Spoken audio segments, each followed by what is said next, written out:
From the campus of the University of Nebraska at Omaha, consider this with Cathy Wyatt, a program of issues and information behind today's news. This is not about North Omaha. This is not about South Omaha. This is not about East Omaha. This is not about West Omaha. This is about Omaha, Nebraska, one of the greatest cities in this country. Hi everyone, I'm Cathy Wyatt. Welcome to the 29th season and this week's edition of Consider This. Our topic, a conversation with John Ewing Jr., Omaha's 52nd mayor. He joins us now in the studios. First of all, congratulations. Thank you very much, Cathy, and thank you for having me. You bet. Welcome back. Thank you. I want to start by asking, we're 100 days into this. How are you feeling? I absolutely love it. I feel like everything I've done in my adult life in terms of my public service career has prepared me for this moment. So it's amazing. It's interesting you would bring that up because when we think of public servant, that really is who you have been to this community. So for our viewers, if you could just take a couple of minutes, Mayor Ewing, and talk to us about the path that led you here. Sure. One of the things I always like to talk about are the two folks who talked me into applying for the police department. They're no longer with us, but I just like to talk about them. A gentleman by the name of Joe Crinklaw, who was a police officer working security at Sears at the Crossroads, and a lady named Linda DeBolt, who was a secretary for the police department, and she also worked security at Sears. And both of them kept talking to me about joining the police department, and they never did it at the same time because they worked different hours, but they both kept, I would say, bugging me about it. And I was working in the stock room at Sears, working my way through college with the idea that I was going to be a business major and go into business. And so they kept bugging me. I finally applied to get them off my back. Then as I was going through the process, I thought about it and said, you know, this is a good job, and I'm in school to get a good job. Plus, in the early 1980s, our economy wasn't the greatest, so people were being laid off and things like that. So one of the things I wanted was to be able to have a job that would be mine as long as I didn't do anything stupid. I ended up being there 24 years, 9 months, 1 day and 7 minutes, so I don't think I did anything stupid, and retired as a deputy chief. But that was kind of the start of my public service career, was the time at the Omaha Police Department. I started when I was 20 years old and then turned 21 in the academy, and it was a great opportunity, and I found how much I really love people and the idea of public service while I was there, and did a lot of volunteering and other things as well. And all of those things helped me prepare for leadership. And I'll give one example. Most elected officials, when they come into an office like mayor, they fire everybody or have them reapply or whatever. I asked Tom Warren, who I've known since I was 6 years old, to remain as chief of staff. We started working together, and then he had a lot of conversations with the staff, and they all indicated, with the exception of one person who was retiring, that they wanted to stay. So I did interviews with all of them and decided to give everyone an opportunity because I believed that they could rise to the level that I wanted them to rise to. And the reason I was comfortable doing that is because prior to becoming mayor, I had 17 different assignments, counting the treasurer's office, where I would go in and you inherit a group of people, a crew, a unit, a bureau that you're responsible for. And you lead the people that are there. You don't get to bring in your own people. So you have to learn to be a leader and be able then to build a team. And so I also had the opportunity to do that as treasurer as well. And so when I retired after 18 and a half years as treasurer, all of the people that I inherited as a senior staff were still there, with the exception of 3 people who retired. So I'm used to hiring people, but I'm also used to inheriting a team and building a team and then replacing people as people leave, instead of just saying you're all out. Now that helped tremendously in this first 100 days, because I've been able to hit the ground running because of all the institutional knowledge that is available to me by those people that are there. And perfect example of that is the immigration raid that coincidentally happened on my first day in office. And nobody panicked, but I also then was able to take advantage of the staff to put together a response and make sure we were basically very concerned and receptive of the issues that people faced as their loved ones were going through that process. And so we did a lot of things with putting services in place and giving people opportunities to connect with resources so that they could adjust to the situation as well as could be. Okay. Your vision, building an inclusive, innovative, and vibrant city. You're talking about this team now that you have. Yes. First of all, I want to ask though, why that statement? Why that vision statement? Because I believe that every human being has value. And I believe it's important that we treat each and every person we interact with dignity and respect. That's my #1 rule. So when I look at the people of this community, I look at them from a perspective of their value and the ability that they have to contribute to what we're trying to build here. And I believe the city that gets it right will have tremendous advantages in competing against the rest of the cities as we look at building our economy, as we look at retaining our young people, which is critical, as we look at retaining our businesses that are currently here, as we look at creating an environment where they can expand here, and as we look at bringing in new businesses. A large part of it is going to be the culture of the city, and being inclusive, especially for young people, is critically important. And so I want them to know that they have a place here in Omaha, Nebraska that is going to be inclusive, that is going to accept them for who they are, rather than being judgmental like we see so many people being today. Okay, thank you. And you do, like so many leaders, have priorities. We're going to put a couple of those up for our viewers right now. Police staffing and Omaha streets. I want to start with the police staffing piece. Mayor, what are your concerns there, and what do you think it's going to take to have this community feel safe? Sure. Well, I think Omaha is one of the safest communities in the country, first of all. We have come off a year in 2024 where we had record low homicides and record lows of violent crime, and even our property crimes are low.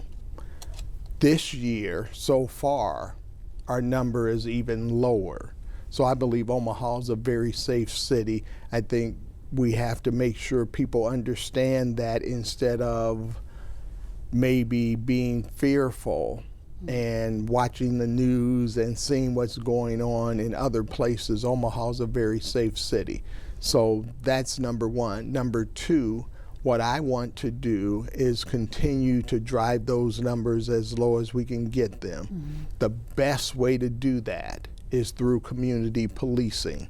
So when I look at staffing, I'm not looking at staffing from a standpoint of having more enforcement and all of those type of things. I think we need to be able to do a little more with traffic enforcement, because we've had too many fatalities on our roads.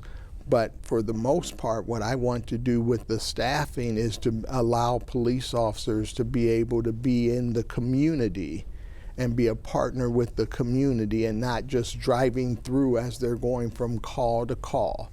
So if we can do that, then we build relationships with the community. Police department's already done a great job of that. One of the key measures that we talk about with Chief Todd Schmaderer is our homicide clearance rate. Most cities would be thrilled to have a 50% clearance rate. We've had 100% clearance rate, meaning every homicide, the family has at least been able to have that closure of knowing the person responsible has been arrested and adjudicated. And with that, then we are able to do it because of police community relations and people coming forward and sharing information. If they don't trust you, if you don't have a good relationship, you're not going to have a great clearance rate when it comes to homicides. And then we also have great clearance rates with other crimes. So it's really about continuing to build on that and strengthen that by increasing the downtime, so to speak, that officers have to be able to be in the community and attend their events, have opportunities to interact with our young people in a non-arrest situation, so we continue to build that trust and people see the police department as human beings. Okay, thank you. Let's move on to Omaha Streets. Sure. I have to ask, how would you have rated Omaha Streets when you came into office? I would say D or C minus at best. I think one of the things we're looking to do is prioritize the streets based on condition, but then also there was an article in the World Herald that talked about the city utilizing the wrong formula for the streets for a number of years, which then caused streets to rapidly decay instead of lasting as long as they should have. So as I've talked to Public Works, they feel like they've got the right solution now for that. And then once we are able to do that, our streets should last longer. But we also have an ability now to be able to do what they call hot patches during the winter. So instead of putting asphalt that's cold into the potholes and having it shrink and stretch as much as it normally does, the hot asphalt will actually last longer and keep the potholes from reforming as quickly. So just kind of a three-pronged approach, looking at making sure we're doing the right formulation for the streets, and then secondly, making sure that we prioritize the streets that need the most work, and then third, having the ability to do things in the winter that will keep the potholes from reforming. Okay, now for people watching, probably, well, one of the first questions they'd be thinking about now, I think, is when will they get to my street, which is tough to answer, but big picture, how long do you think that this process would take? Well, what I think it should be is an ongoing process where we're constantly evaluating the streets, and then you're doing the work that needs to be done. I don't know that you ever finish. Yeah. It's something that you have to be committed to for the duration that we are going to provide safe streets for people to drive on.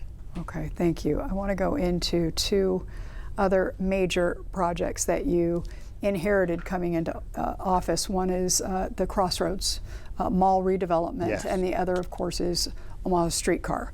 I want to start with the streetcar. If you could just briefly update us in terms of where we are with that and what we can expect moving forward. Sure. Well, I think we're on target. There was a lot of confusion and maybe not as much communication when I came into office, so we've improved the communication with MUD, and the project teams are working a little bit better together, but we're also then making sure senior members of MUD and also the city are in those meetings, so there's less chance of miscommunication and not understanding exactly where we're at. So we believe all of that has improved significantly and will allow us to be able to get the streetcar done on time and on budget. And then the other great thing about the streetcar, and this is another example of why it's important to have that institutional knowledge.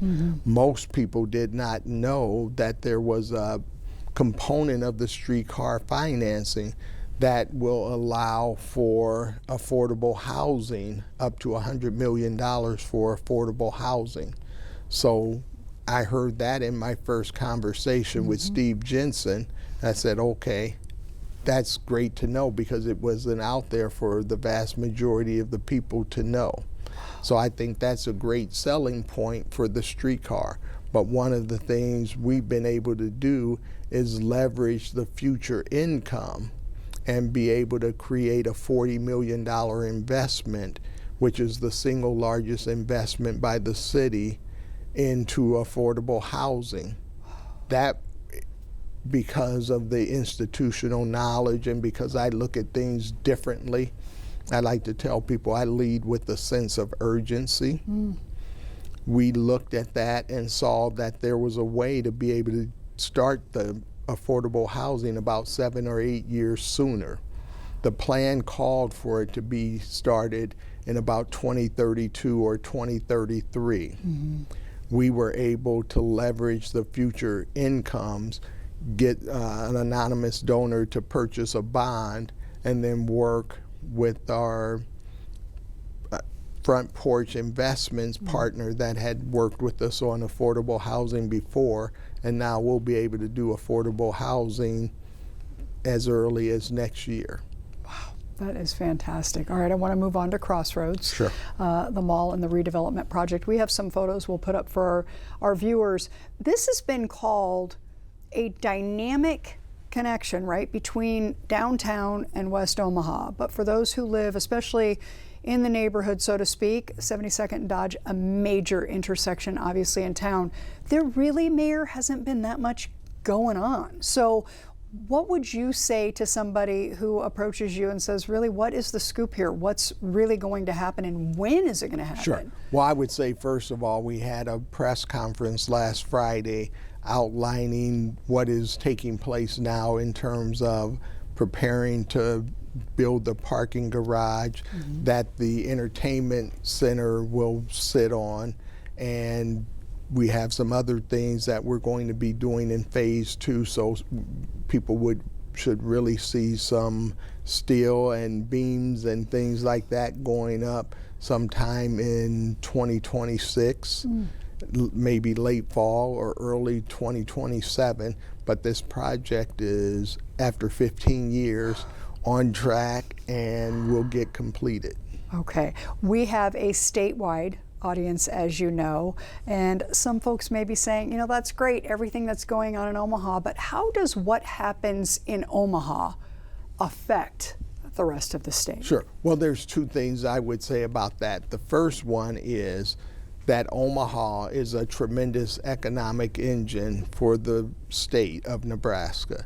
And so there's a lot of tax money generated when you purchase gas, your state income tax, your sales tax. A lot of that money goes to Lincoln and then is distributed across the state. So when Omaha does well, the entire state does well. Just like when Lincoln does well, the entire state does well. The second thing I would say is, what I'm looking to do is create an environment with our legislative efforts to be able to do economic development and provide incentives that would be beneficial to Omaha and Lincoln, but also other communities as well, as they look at retaining businesses, allowing for expansion, and even being able to compete for other businesses. So I think, just like I say, one Omaha, Nebraska has got to do a better job of realizing that we have to work together in order for the state to be healthy. So I'm trying to help provide that leadership to get us all on the same page and not have that east-west divide that's been so prevalent. Okay. Political climate nationally.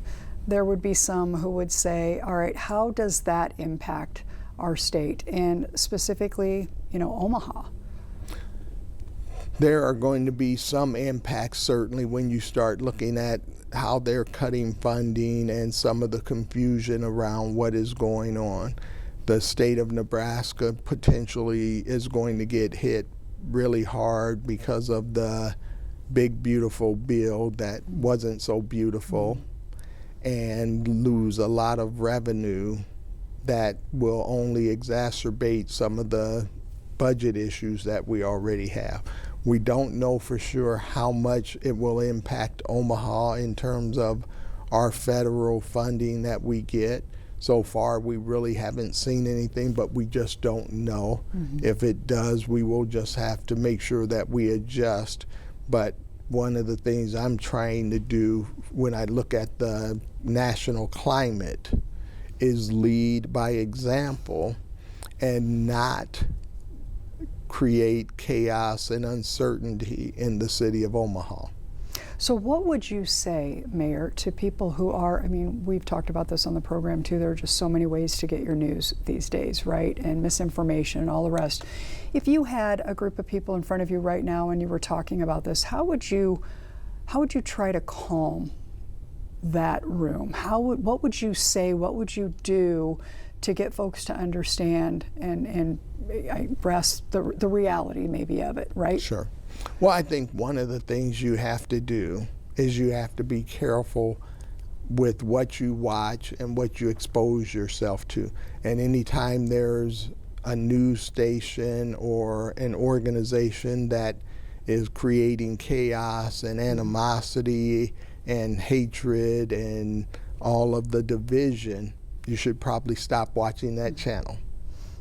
So that's number one. Number two, you don't have to let all of the things that you see change who you are.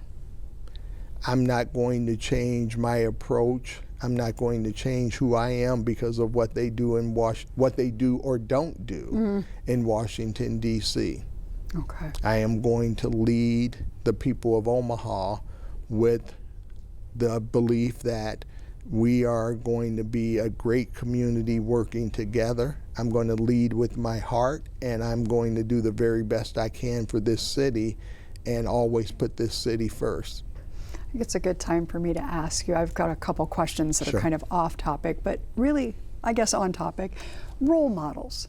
Who were your role models growing up and even today? Sure. Well, the first role models would be my mom and dad, of course. I think they did an amazing job with teaching us the values we needed to have to be able to be good human beings. I think that's the most important thing you can do as a parent, is raise good human beings that are contributing to society and that are part of the positive energy versus the negative energy. So that would be number one. I have a lot of school teachers and principals that were amazing as well. So most of my role models would have been educators. I had a number of people at Lothrop Elementary School, the principal, Warren Taylor, my second and third grade teachers, I remember them the best. Annie Haynes, who has since passed, but also Alma Morrow. And then when I went to Horseman Junior High School, we had Clarence Barbie as principal, and we had a number of outstanding teachers out there as well in terms of Mrs. English, Wayne, I'm drawing a blank on his last name now, but a gentleman that was my 9th grade geography teacher. And as an example, he actually talked me into going to Northwest High School because he thought it would be good for me. Very, very good. All right, so you are the first Black individual to become mayor of Omaha. You're a role model for so many other reasons, but this as well, right?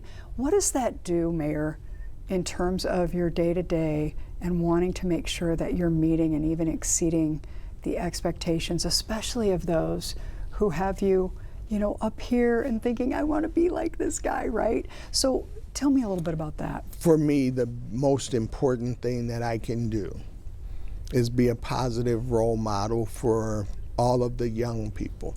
And that isn't based on any race or anything like that, but all young people, because I believe young people need to see people of all races, ethnicities, be in leadership positions so that they can aspire to be leaders as well, but then also so they can be inclusive leaders when they're in leadership positions.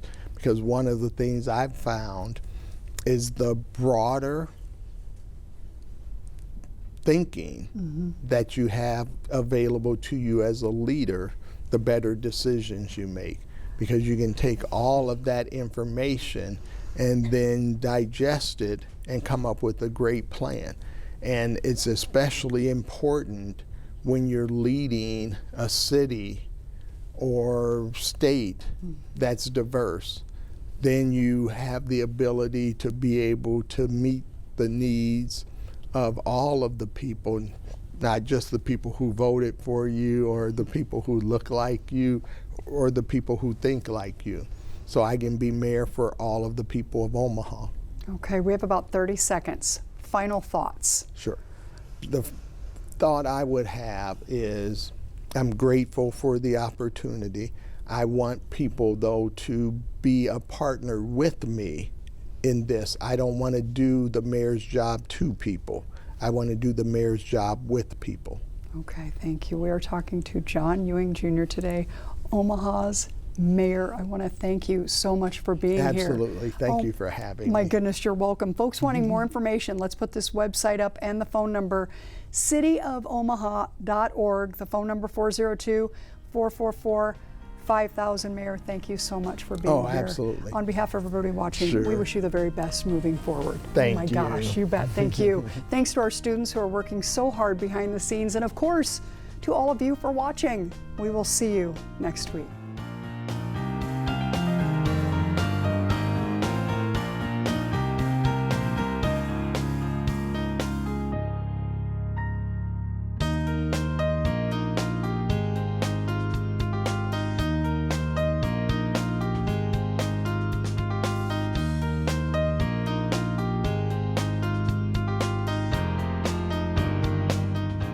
Consider This is an issues and information program produced by UNO Television in the School of Communication. More information and program archives can be found at nebraskapublicmedia.org/considerthis. If you'd like to share your comments about this program, call the UNO School of Communication at 402-554-2600 during regular business hours, or send an email to cwyatt@unomaha.edu.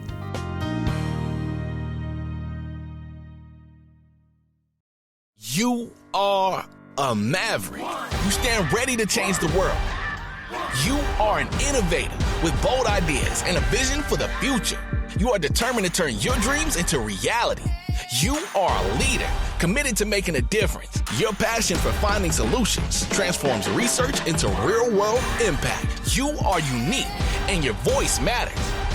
Your individuality breathes life into the community you're shaping. You are driven, always striving for excellence. Your passion, your hustle, it's not just about today. It's about opening doors to tomorrow. Every skill you sharpen, every connection you make is building the foundation for your future success. With Omaha as your campus, you're at the center of it all. Here at UNO, the possibilities are as endless as your potential. You dare to dream, to innovate, to lead, to shape a brighter future. You are a maverick.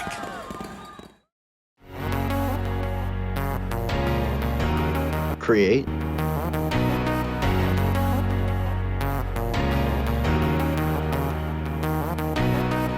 Perform.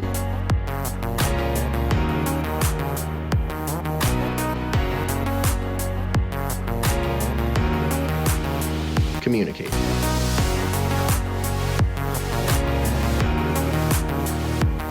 College of Communication, Fine Arts, and Media.